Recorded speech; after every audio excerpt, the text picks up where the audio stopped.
pé gbogbo obìnrin ló máa ń like bad man, wọ́n máa ń like kọkùnrin jẹ́ bad boy, kódà bí ó bá ní ju ẹ̀kọ́ kan lọ máa ṣe bad boy ilé ẹ̀kọ́ kan fún ìyàwó ẹ̀. Jábìrù bùnú Abdullahi ló lọ bá Ànábì, ó ní kó advice òun nígbà tó fẹ́ fẹ́ yàwó. Ànábì sọ fún Jábìrù, ó ní fahallan bikran tula'ibuha wa tula'ibuka, ó ní kó lọ fẹ́ ọlọ́mọge tí ó lè bá a ṣeré tó náà bá a ṣeré padà. Àdìsí yẹn gan jẹ́ ó yé wa pé kìí ṣe pé kò kàn fẹ́ yàwó kẹjọ máa wòra yín nulẹ̀. Gbogbo alágbọ̀n nǹkan tí àáfàá wa sọ, wọ́n ní Muhammadu sọ pé tẹ́ bá fẹ́ fẹ́ yàwó kẹ́ fẹ́ obìnrin tó jẹ́ pé ẹ máa lè bá ṣeré. Wọ́n jẹ́ kóòtù àdìtì kan.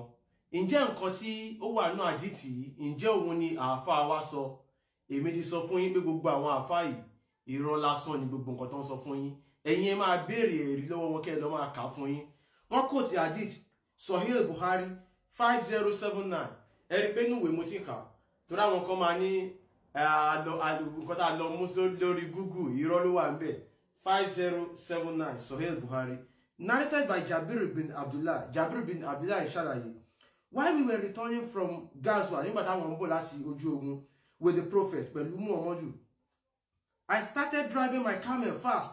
Ó náà ń wa kẹ́tẹ́kẹ́tẹ́ òun ń wà ń sáré, as it was a lazy camel, torí ọ̀lẹ ni kẹ́tẹ́kẹ́tẹ́ yẹn. A rider came behind me and pricked my camel with a spear he had with him. Ó ní èèyàn kan wá sẹ́yìn òun, ó kàn fi nǹkan gún kẹ́tẹ́kẹ́tẹ́ òun. And then my camel started running as fast as the best camel you may see. Kẹ́tẹ́kẹ́tẹ́ bá bẹ̀rẹ̀ sí sáré, ó ń sáré gan. Behold, the rider was a prophet himself. Ó ní ẹni tó fi nǹkan gún kẹ́tẹ́kẹ́tẹ́ òun yìí, Muhammadu ni. He said, what makes you in such a hurry? Muhammadu wá ń bi òun pé Jabiru, kí ló ń jẹ́ tó fi ń sáré, kí ló ṣe ibo ló ń sáré lọ?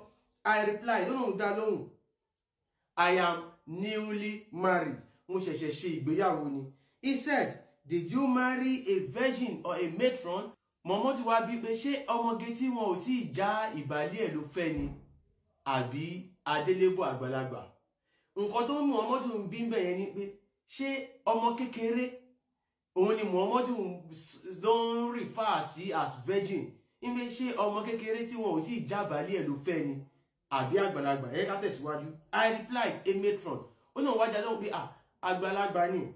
He said, Muhammadu wá sọ pé, why didn't you marry a young girl so that you may play with her and she may play with you? Muhammadu sọ pé kí ló dé tí o fẹ́ ọmọ píníṣín, ọmọ kékeré tí wọn ò tí ì jábàálẹ̀ ọmọ bí ọmọ ọdún 5, ọmọ ọdún 6, ẹ lè jọ máa ṣeré, ẹjọ́ máa fi bèbí onígi, ẹjọ́ máa fi ṣeré.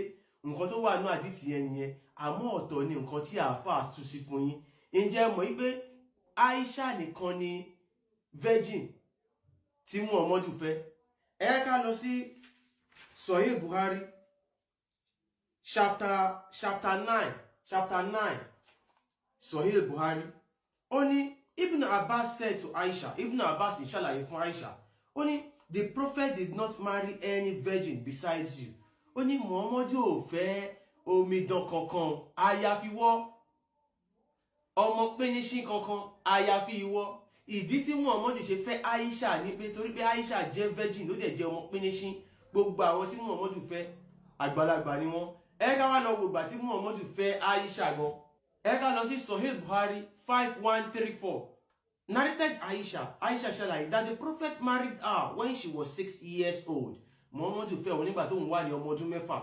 And he consummated his marriage when she was 9 years old. Muhammadu dẹ̀ fa ìdí òun ya nígbà tí òun wà ní ọmọ ọdún 9. Hisham said, I have been informed that Aisha remained with the prophet for 9 years till his death. Aisha wà pẹ̀lú Muhammadu fún ọdún 9 títí Muhammadu fi kú. Aisha rọmọ bí. Kí ni ìdí tí ó fi rọmọ bí?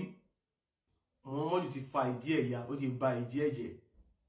So nǹkan tí Muhammadu ń ṣàlàyé fún ẹ̀yin mùsùlùmí ń bẹ̀rẹ̀ ni pé kẹ́ ẹ máa fẹ́ ọmọ píníṣín, kí ẹ lè jọ máa ṣeré, kẹ́ ẹ máa fi bèbí ṣeré, kẹ́ ẹ jọ máa sáré kiri, kẹ́ ẹ jọ máa ṣe who is in the garden, a little fine girl, ẹ̀yin àti ọmọ kékeré. Nǹkan tí Muhammadu sọ nínú àdìtì yẹn nìyẹn. Àmọ́ ọ̀tọ̀ ni nǹkan tí àáfàá tú sí fáwọn èèyàn. Tẹ́ bá lọ wo comment section, àwọn èèyàn kàn ṣe Allahu Akbar, jazakumullah. Ẹ̀yin tẹ́tẹ́ ṣe jazakumullah, ẹ mọ̀ pé rọ́lá àáfàá pa fún yín. La fi ń sọ fún yín pé anything tí àáfàá kan bá ti sọ fún yín, ẹ béèrè ẹ̀rí, ẹ lọ kà fún ara yín. Ṣé rí ìdàkejì nǹkan tá àáfàá sọ, òun ló wà nínú àyà yẹn. Ẹ̀yin èèyàn wa, gbogbo nǹkan tó ti sọ fún yín nípa Islam látòkè délẹ̀ irọ́ ni. Òun làwa ṣe ń sọ òdodo là ń sọ fún yín. Mo mọ̀ bẹ́ẹ̀ máa rí wa bíi pé à ń gbógun ti Islam. A ò gbógun ti Islam o, irọ́ o. Nǹkan tó wà ní ìwé yín gangan là ń kà síta. Àwa kọ́ la kọ́. Ìtí mo kà ń sìn nínú Sahih Bukhari ló wà, ẹ ti rí. Èmi kọ́ mo kọ́. Torí pé àwọn àáfà wọn parọ́ fún yín, wọ́n mọ̀ pé yín ọmọ Yorùbá mọ̀ pé ní làákàyè, wọ́n mọ̀ pé mọ̀ nǹkan tó dáa àti nǹkan tí ò dáa. Wọ́n wá ń pèntì ẹ̀sìn yẹn bí nǹkan tó dáa fún yín. Ṣé ẹ rí ẹ̀sìn yẹn Islam wọ́n fẹ́ fi gba ilẹ̀ Yorùbá ni, wọ́n fẹ́ fi gba nǹkan tọ̀dọ̀ tiwa kúrò, kán gbé ti Lárúbáwá lé wa lọ́wọ́, wọ́n fẹ́ fi pa kádàrá wa dà, wọ́n fẹ́ fi sọ wá di Fúlàní, wọ́n fẹ́ sọ wá di Lárúbáwá. Wọ́n sọ fún yín pé nǹkan tí Yorùbá ń ṣe ẹbọ ni, bẹ́ẹ̀ wọ́n fẹ́ gba ẹbọ yẹn lọ́wọ́ yín, kán wá gbé ẹbọ Saudi kán gbélé yín lọ́wọ́. Ẹ̀yin yan wa, mo sọ mo tún sọ, irọ́ lásán ni Islam, àṣà àti ìṣe Lárúbáwá ni. Wọ́n fẹ́ fi sọ wá di Lárúbáwá, wọ́n fẹ́ fi bayé wa jẹ́, wọ́n fẹ́ fi gba ilẹ̀ wa ni. Allah kò kí ń ṣe Ọlọ́run Olódùmarè o, Muhammadu kò dẹ̀ kí ń ṣe òjíṣẹ́ Ọlọ́run o, òjíṣẹ́ Allah ni. Olúwa ilé Kaaba òun ni Allah, àwọn Lárúbáwá ló ní. Ọlọ́run fún àwọn Lárúbáwá ni, kò kí ń ṣe Ọlọ́run Olódùmarè tiwa. Ẹ̀yin tèmi, mo sọ yìí mo dúró, ó dìgbà.